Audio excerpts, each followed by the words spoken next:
So now we've got the touchscreen overlay here, and we're going to need to plug it up. And for that, we need this cable here. Now, the pins on this, as you can see, are on the bottom, away from the latching mechanism. We want to make sure that those make contact with the pins on here.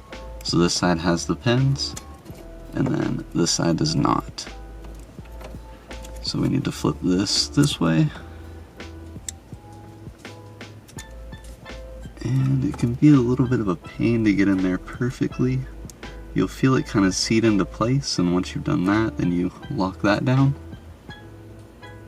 And now it's in there.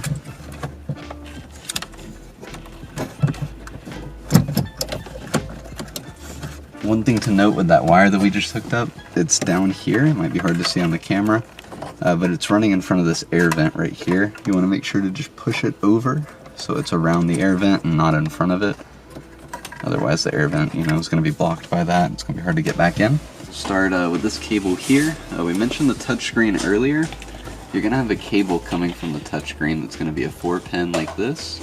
And in the box that comes with the touchscreen, you also have this little controller here. And this cable is the VOX cable. It'll come with all this. It should already be plugged in. But just for reference, the 6-pin on this cable, it also has a touch label on it without this tape on it, will go onto the controller here. And the 4-pin will plug into here. This is going to be for the GPS antenna right here. It's the 4-pin. It's also labeled with a GPS label underneath the tape.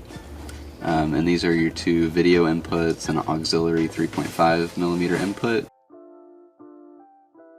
Alright, so one other thing we wanted to add to the video for the installation is touchscreen calibration. If you do buy the touchscreen kit and you are going to use it, we have this app on here called Touchscreen Calibration. You can add it by clicking on a gray plus sign like this, going to apps, and then if you scroll down, you'll find it right here, touchscreen calibration. Once you click on that, it'll pop up with these 5 different points here, and you're just going to touch those. And you want to try to hit right on the middle of them, and then it'll tell you how far it was off. And I've got the touchscreen calibrated here, and we can use it normally.